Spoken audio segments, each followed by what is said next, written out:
میری پسندیدہ شخصیت اللہ کے رسول حضرت محمد صلی اللہ علیہ وسلم۔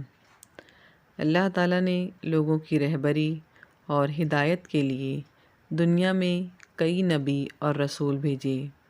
ان میں پہلے رسول حضرت آدم علیہ السلام تھے اور آخری رسول ہمارے پیارے نبی حضرت محمد مصطفیٰ صلی اللہ علیہ وسلم تھے۔ آپ صلی اللہ علیہ وسلم عربستان کے ایک شہر مکہ کے معزز قبیلہ قریش کے ایک اہم خاندان بنو ہاشم میں پیدا ہوئے۔ آپ صلی اللہ علیہ وسلم کی پیدائش سے قبل ہی آپ صلی اللہ علیہ وسلم کے والد محترم حضرت عبداللہ نے وفات پائی۔ گویا آپ صلی اللہ علیہ وسلم پیدائشی یتیم تھے۔ حضرت محمد مصطفیٰ صلی اللہ علیہ وسلم کی پیدائش کے چند مہینوں بعد ہی آپ صلی اللہ علیہ وسلم کے دادا حضرت عبد المطلب کا بھی انتقال ہو گیا۔ آپ صلی اللہ علیہ وسلم کی پرورش آپ کے چچا ابو طالب نے کی۔ آپ صلی اللہ علیہ وسلم جب 40 سال کے ہوئے تو اللہ تعالیٰ نے آپ صلی اللہ علیہ وسلم کو اپنا رسول بنایا۔ جبرائیل علیہ السلام آپ صلی اللہ علیہ وسلم کے پاس وحی لے کر آئے۔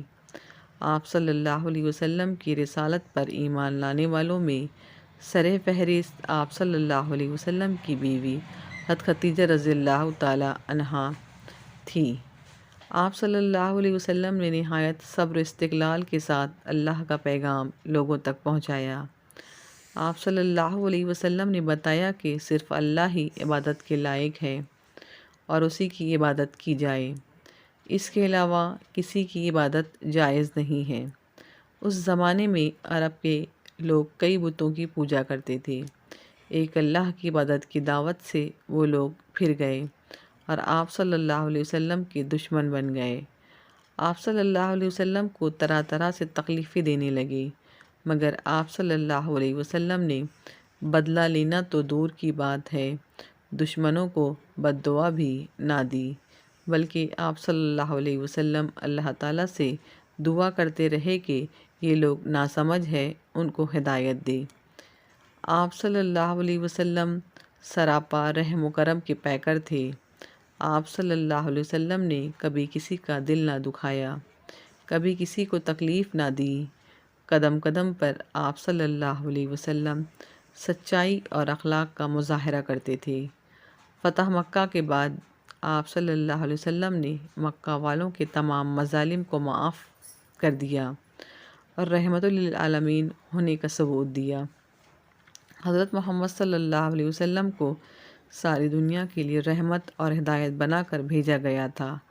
آپ صلی اللہ علیہ وسلم نے دنیا کے بھٹکے ہوئے انسانوں کی رہبری کی، گمراہ لوگوں کو سیدھی راہ دکھائی، انسانوں کو جہالت کی تاریکی سے نکال کر علم و ایمان کی روشنی میں لایا، لوگوں کو ہر قسم کی غلامی سے چھٹکارا دلایا اور مساوات اور بھائی چارے کا سبق سکھایا۔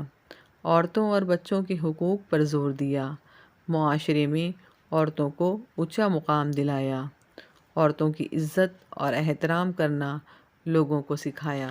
آپ صلی اللہ علیہ وسلم نہ صرف لوگوں کو نصیحت کرتے تھے بلکہ اس پر خود عمل کرتے تھے۔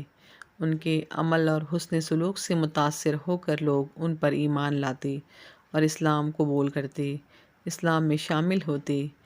اس میں کوئی شک نہیں کہ اللہ کے رسول حضرت محمد صلی اللہ علیہ وسلم کی شخصیت بلند ترین تھی۔ ان کا کوئی ثانی تھا نہ آئندہ ہوگا، اس کے باوجود وہ اپنے آپ کو کبھی بڑا نہیں سمجھتے تھے، ہمیشہ عجز و انکساری سے کام لیتے تھے۔ Thanks for watching.